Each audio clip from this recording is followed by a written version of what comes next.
Welcome. Welcome to the Mayor's 2009 State of the City. My name is Rick Duquette. I'm the Chair of the Chamber of Commerce for 2009. Before I make my introductions, I'd like to make a couple of quick comments. First of all, Mr. Robert Carter for the musical entertainment today, please.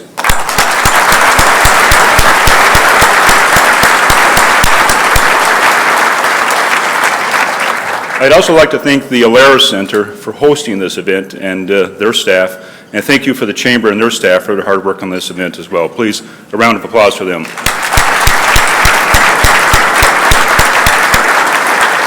It's a great venue for this event.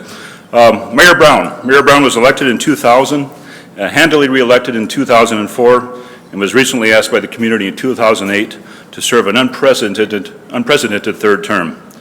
The hallmarks of Mayor Brown's administration have been a vision to grow this community as a destination city, and secondly, he has forged long-lasting and effective partnerships with the University of North Dakota and the business and economic development communities.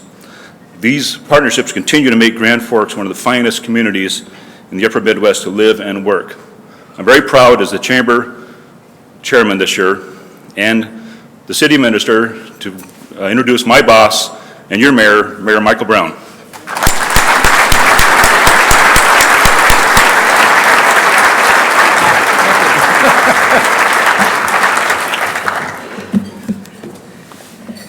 Well, thank you. I'd like to also add my thank you to Tech Sergeant Carter for that wonderful musical entertainment. That's just another benefit we get from the base.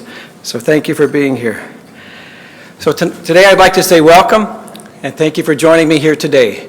Whether you're here in person or watching a replay on GFTV Channel 2 or on the web.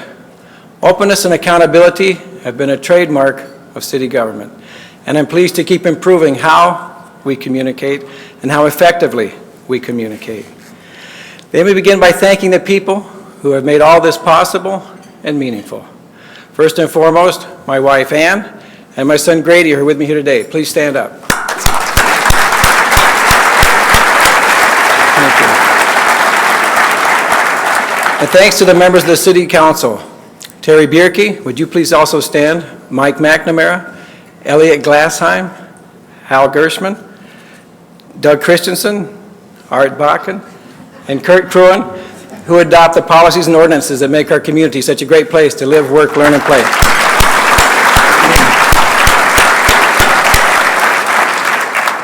And thanks also to, there's a Mayor Staus in the house, so thank you, Mayor Staus, for being here, and County Edna Rhodey is here.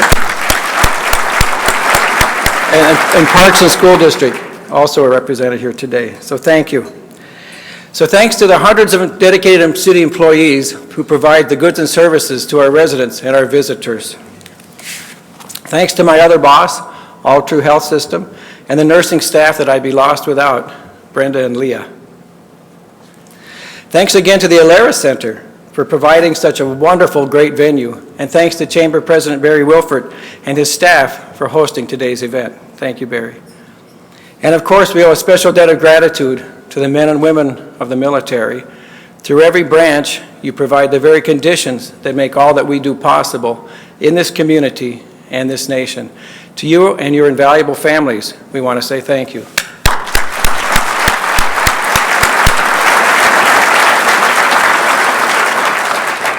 I want you to remember three things today. Number one, our economy is solid. Number two, keep the confidence high. And number three, Grand Forks, the future is here. As far as the national economy is concerned, we are insulated, but we are not isolated. We are insulated. Our economy is strong and still growing in many aspects, and we have not felt the severity that other regions have.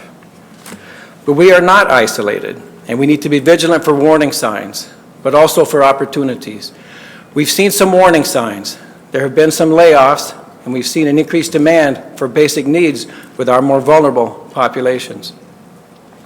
We need to be committed to keeping our economy churning and encouraging investment to make sure we don't feel that impact. So let's seize those opportunities. This is not the time to hunker down or withdraw. It's time to prudently invest in the physical and social infrastructure that defines our future. We must proceed with the knowledge and a firm pronouncement. Grand Forks, The future is here. Now is the time we put our economic infrastructure to work. Things like Destination City, our commercial sector, UND, and the Grand Forks Air Force Base. We have a firm economic infrastructure with which to invest and build. We now know the national stimulus investments will be available to further stabilize and energize this infrastructure. This package is just as important to us right here in North Dakota as it is to anyone. We will play a role in turning the national economy around, and we appreciate the leadership of Senators Conrad and Dorgan and Congressman Pomeroy and their support in giving us that chance. In so doing, we will put the national stimulus investments to good use. Grand Forks will be responsible, innovative, and accountable. We anticipate the national stimulus bill will translate into millions of dollars of vital projects that create jobs in areas like roads, public infrastructure, energy efficiencies, housing, and public safety. On the state level, we're in better shape than most, and Governor Hoeven and our legislators are working hard to keep it that way. They're doing it through prudent savings and property tax cuts, combined with highly successful investments like Centers for Excellence and in our schools and in our universities. In fact, they're working this session to help with a statewide issue of high property taxes. Governor Hoeven's plan has just passed the Senate that would provide significant property tax savings. This is an idea we have long championed, and the legislature has our full support to move forward to address what is clearly a top statewide concern. Locally, we recognize that we have challenges. The number of people being served by the Northlands Rescue Mission is up. We are fortunate to have a strong nonprofit infrastructure, but we need to dig deep to continue to support those nonprofits and the people they help.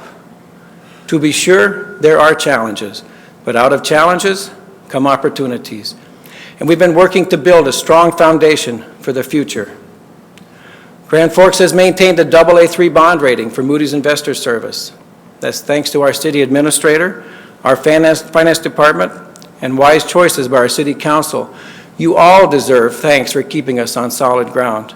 And one person who deserves special recognition today is our former finance director, John Smizik, who we now call Commissioner Smizik.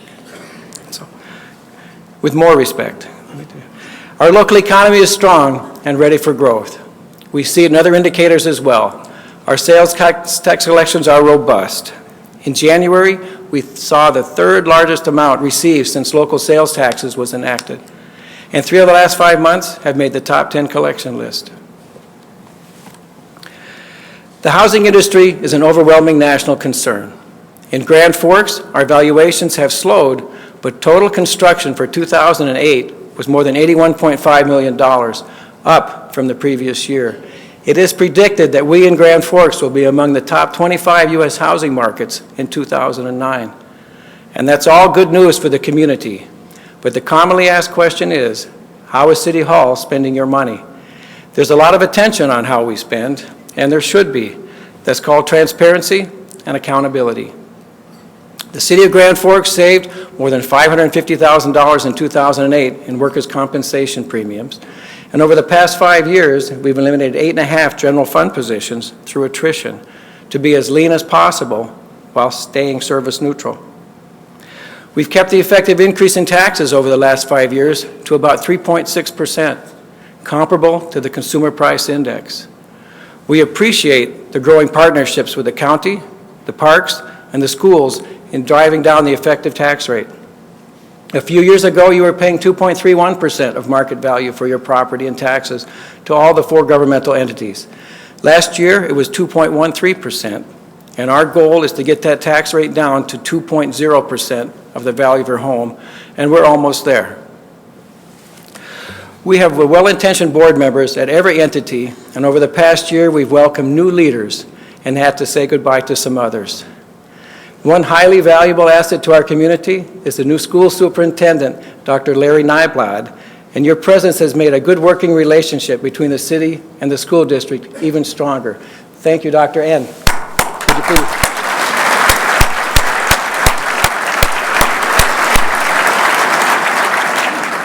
And sadly, in just a short time, we'll have to say farewell to a trusted colleague at the Grand Forks Region Economic Development Corporation. Klaus Thiessen has been at the forefront of our economic growth. His professionalism and his working relationships with all levels of government and CEOs around the world will be all but impossible to replace. And we will certainly miss his guidance, but we wish him well in his new endeavor and look forward to keeping the friendship. Thank you, Klaus. Would you...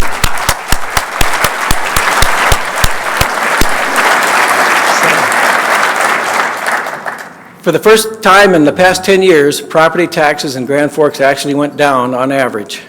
Your property taxes pay for critical services like police and fire, but they also pay for things like building and maintaining infrastructure, keeping our streets clean in the summers and drivable in the winters. How do we do this so well? It's the people, the city employees. It's how we support them and provide the resources they need to do the jobs you expect. 2008 marked the completion of one of those resources, the new Public Safety Center in the Grand Forks Industrial Park. This center provides training facilities for Grand Forks Police Department, the Grand Forks Fire Department, and the Grand Forks Mosquito Control Division. The Public Safety Center also gives the community the expanded fire protection on the west side of the city, and this is essential as Grand Forks continues to grow, as we hold fast to our commitment to respond to an emergency in 5 minutes or less. And the Public Safety Center bolsters our regional provider role by serving as a regional training facility for law enforcement.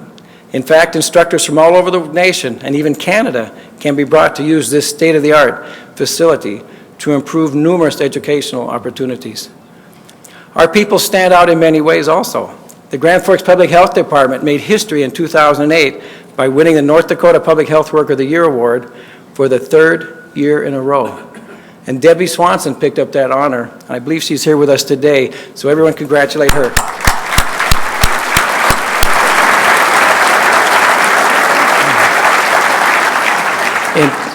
In 2008, we also increased city bus ridership nearly 12%, and dial-a-ride and senior rider increased more than 7%.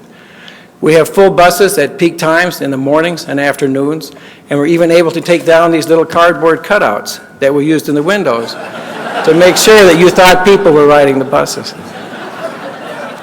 Just kidding. As you know, we're very close to obtaining a new landfill permit. Is that right, Todd? And once we have that essential base covered, we'll move forward with other solid waste options like pay-as-you-throw and more recycling activities and new technologies that will enhance conservation and reuse in Grand Forks. So we're taking care of city business, but we're also working to look after the overall health and welfare of the community. We're expanding the bike routes to make it safer for people to enjoy a bike ride, jogging, rollerblading, or other outdoor activities. The Greenway continues to be our jewel with expanded uses like the dog park, cross-country skiing, and events like the half marathon. This is great stuff for Grand Forks. Last year, we unveiled a program aimed at curbing underage drinking in our community. It's called It's Not Okay, and our goal is to support adults in making the right decision when it comes to underage drinking. It's not okay. We're seeing success, and we want to see more. Between 2003 and 2006, we averaged 620 citations for underage drinking. In 2008, the number was 446. In addition, business compliance checks have shown a significant improvement since we implemented server training, with passing rates rising from 75% to 95%. My thanks to the business owners and hospitality industry and all the partners across the community that continue to work on this issue so passionately and tenaciously. In 2008, the community rallied to support Ali Karpenko and her dream of Ali's Boundless Playground, a playground for children with disabilities that was constructed in Sertoma Park. And I was so pleased everybody worked for this. So congratulations go to the whole community that supported this effort, and a special congratulations are in order for Ali and Kimberly Biasotti of the Grand Forks Air Force Base, who have been named North Dakota's top 2 youth volunteers by the Prudential Spirit of Community Awards. So congratulations, girls.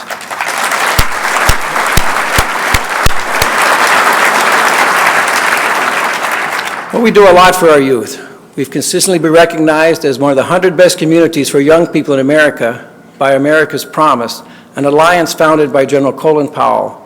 We have a youth commission advising us not-so-young people and a mayor's cabinet on young people to make sure our community as a whole is adhering to the 5 promises of providing safe places, a healthy start, effective education, caring adults, and opportunities to help others. But we can do more. 2 issues I would like to see the community begin conversations on this year include expanding the restriction of smoking to all public indoor areas, including bars and hotel rooms, and adopting a mandatory helmet law to keep our children safe. We're proud of what Grand Forks has to offer its citizens and its visitors, and this will make our community an even greater and healthier place to live, work, learn, and play. Before we look at areas of new growth for the city, let's make sure we're also paying attention to our existing neighborhoods. We need to move forward with the Public Library Task Force as they prepare a vision for this critical community resource. We want to continue to build on the success of the Near Northside Neighborhood Initiative and extend it to other historic neighborhoods. We look forward to continuing our partnership with the Knight Foundation and our Transforming Our Historic Neighborhoods, and we look forward with pleasure to the reopening of the Riverside Pool, which was supported by a large percentage of the entire community. As I said before, we need to capitalize on the strengths of our community and laying the foundation for future growth. Some of our work expanding our foundation opportunities has already begun. We're making a major move to provide additional growth in the industrial park. More than 100 acres of land has been purchased, and we're planning to extend 48th Street South to increase the size of the current industrial park by about 25%. This added property will allow for the additional expansion and growth of industry that will bring more jobs and more opportunity to Grand Forks. The Grand Forks International Airport is in line for some major improvements. We have the opportunity to make an even better first impression for guests flying into our community. We're already moving in the right direction.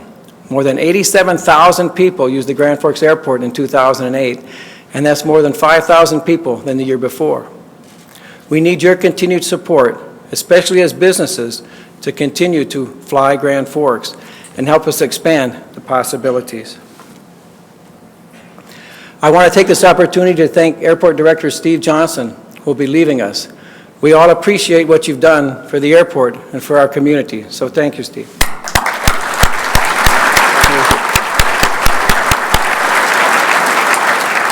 We need to redouble these efforts, and the Airport Authority, along with Council President Hal Gershman, are doing just that.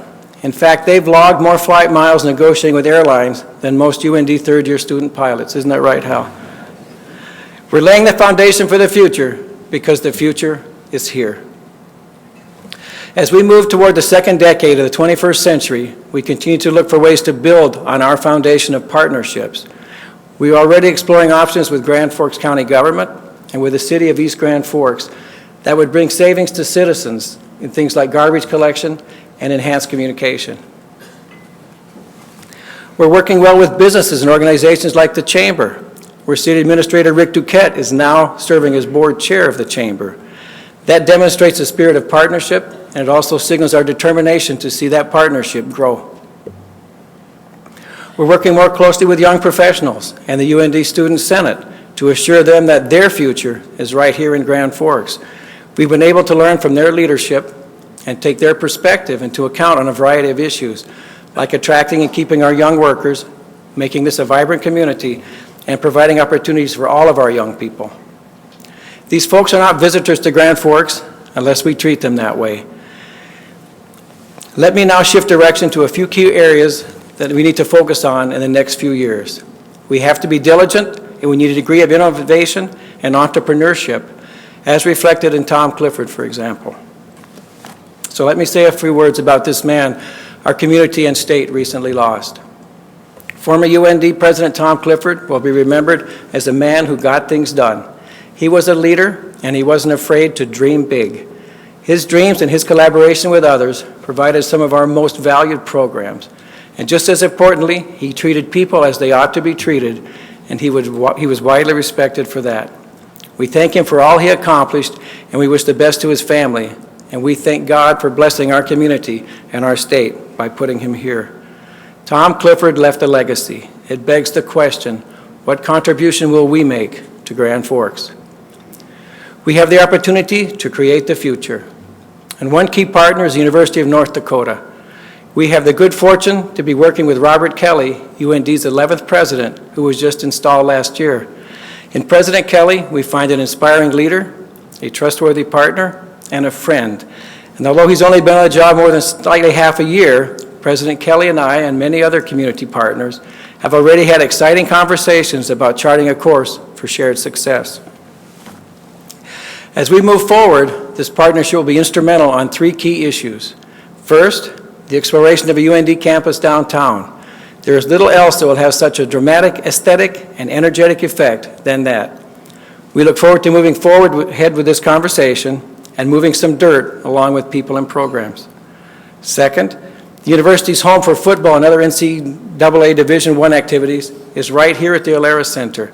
Again, with new needs, there will be new opportunities for the top-ranked facilities that match our top-ranked athletes.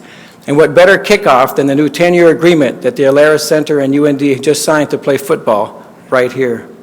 Third, building on research and commercialization capabilities. The impact to the region of research-related efforts is over $90 million, resulting in over 1,500 jobs, and we can do more. We can ignite future efforts from the Red River Valley Research Corridor, Centers for Excellence, and Centers for Innovation.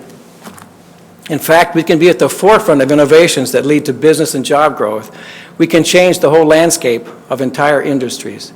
Just last week, we dedicated the Research and Commercialization Center, or REAC as it is known, as part of the Research Corridor and the Centers of Excellence in Life Sciences and Technology. We welcome all the new companies, the projected 70 new employees this year, and the 120 new employees in the next few years. High-tech, highly skilled, high-paying jobs, the future is here. UND will also be a key partner with another longtime friend, the Grand Forks Air Force Base. With UND, particularly the exploding potential of UND Aerospace, this will be the deployment platform for a critical unmanned aerial system mission to United States defense. It's already playing a role along our borders. The Predator and Global Hawk will soon call Grand Forks Air Force Base home. Our Base Realignment Impact Committee has worked through the tough task of military reductions and personnel drawdowns, and has helped prepare us for future missions. And to put an exclamation point on it, we recently formed the new coordinating group, the Community-Based Enhancement Initiative, to make sure we're focusing our resources and efforts. And as those changes come to the base, we welcome a new and supercharged commander in Colonel Michelle. How can you not be fired up after talking to Colonel Michelle? Colonel, welcome.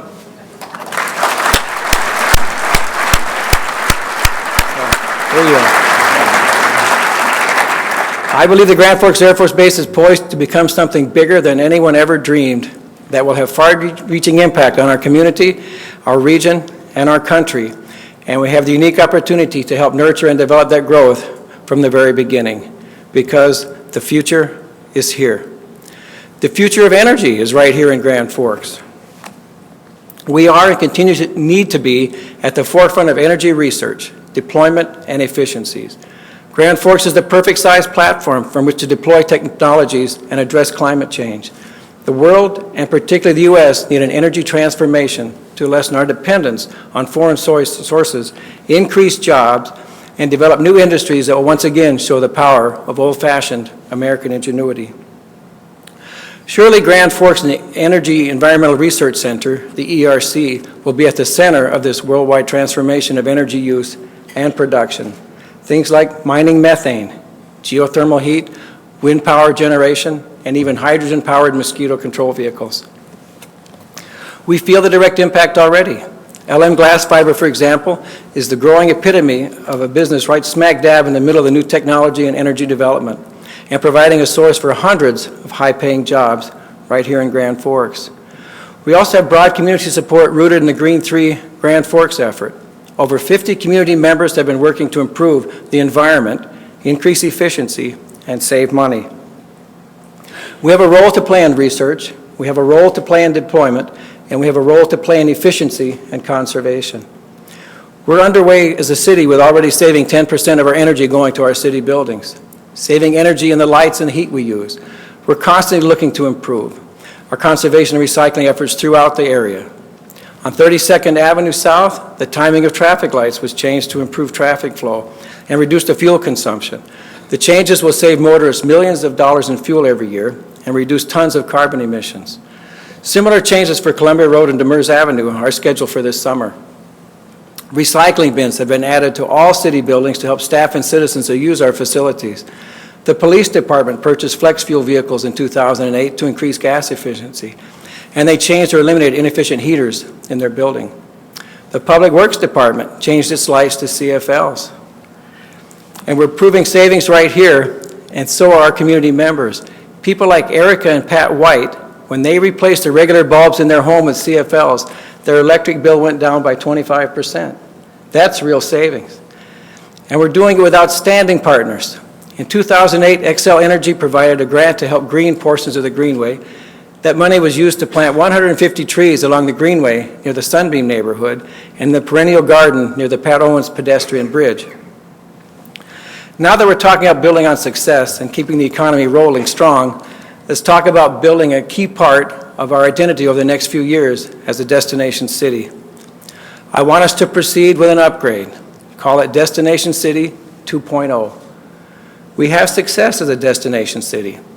That image in part is based on the infrastructure that we need to build upon and expand. We're increasing our attractions and our amenities, and simply, we're getting to be better at hosts of a destination city. Look at the Ralph Engelstad Arena. In just the 8 short years since it opened, more than 3 million people have attended hockey and other events at the Ralph, including more than 51,000 people who turned out to witness the 2008 World Men's Curling Championship. That was a bit of dreaming and a whole lot of hard work, but the result was a great event for Grand Forks and beyond. And that was the same day, if you remember, we hosted the biggest political convention ever here at the Alerus Center with 2 presidential candidates we now know as Mr. President and Madam Secretary. I think they had such a great time, we should have Mary Wakefield bring them back. The partnership between the Alerus Center and the Can-Ad Inn was the cornerstone of that effort. And this provides the partnership of the beacons of hospitality that promote a warm welcome and an overall fantastic experience. And we have a good man in the Alerus Center Director Steve Hyman, and along with his great staff, they have our support and our trust as we continue to build on success. The Convention and Visitors Bureau, which already does a great job, has expanded its marketing reach, mostly through innovation and new technology. And we're attracting new populations and making our friends feel even more welcome. And all of you are doing a fantastic job. Look at what your businesses and organizations have done with the concept of a destination city. Look how this idea has found a home. Now, let's do more. The first thing I propose is to work in coordination with the Chamber on a retail task force. Our retail is one of our strongest engines, but there are holes we can fill. Things like outlet or discount stores, women's clothing, and more. I hear the talk that you hear. We need this, we need that. Let's get beyond talking and really put some resources in determining what will help us and how we can accomplish that. The next thing is to define a focus on what I call the destination corridor. This is the area along 42nd Street from Gateway Drive to 32nd Avenue South, and on 38th Street from 32nd Avenue South to 42nd Avenue South. Starting from the north, we beautify 42nd Street from Gateway Drive to Demers as a gateway from the north. Next, we expand on the retail and mixed use along 42nd Street near the Alerus Center. How? We work with landowners, existing businesses, and with our retail task force. Next, we work with UND, as I've mentioned, to make sure the Alerus Center continues to be the right home with the right amenities for their programs. Then I want to initiate a search for another real destination point to be located near the Alerus, something along the lines of a partnered effort with UND and Can-Ad Inn for an aquarium or a children's museum of air and space as a learning tool, a research opportunity, and simply a fun place for residents and visitors alike. As we continue south along the destination corridor, we continue to recruit new retail and mixed uses until we get past 32nd Avenue South. If we look just south of 32nd Avenue South, we get an incredible opportunity, the new Health and Wellness Center. The Wellness Center is a project we must all get behind. It will feature the absolute best recreational facilities, but it will be so much more. It will be at the forefront of research on wellness and provide opportunities for studies, jobs, and breakthroughs in the field of health and wellness.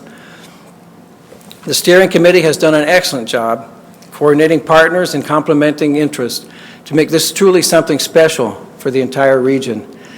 And to top it all off, it would include a convenient location for geothermal advancements, UND athletics, and senior and youth activities. The Wellness Center will be a catalyst for further residential and commercial development all the way to 42nd Avenue South. We have interested landowners and developers who are just waiting for that spark, so let's give it to them. And of course, there needs to be a glittering or shiny thing that attracts the interest. That light is actually light rail. This was an idea first inspired by John D. Odegaard decades ago, and I consider it in the First Destination City initiative. So it's time we take it off the shelf, brush it off, and give it another look. A light rail system with the first leg starting at the Bronson property, running through campus, and ending at the Alaris with the new UND facilities. Future legs will connect our retail and lodging districts and run the length of the destination corridor. Even further legs will go downtown and to the airport. Light rail, think about it. Grand Forks, the future is here. We have the infrastructure. We have the spirit. We've proven this time and time again. Other communities have players. We have a team. Grand Forks is where great things are happening. Grand Forks is where great things will be happening. Keep the confidence high. Grand Forks, the future is here. Thank you for being part of the team.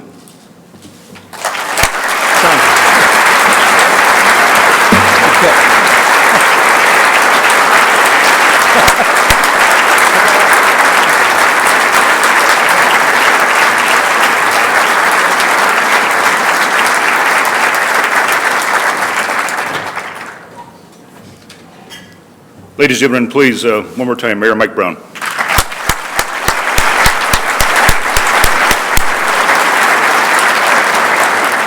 Thank you very much for being here. The Chamber of Commerce appreciates your membership and your involvement, and thank you to our corporate sponsors. Phenomenal event and a wonderful venue. Have a good afternoon. Thank you.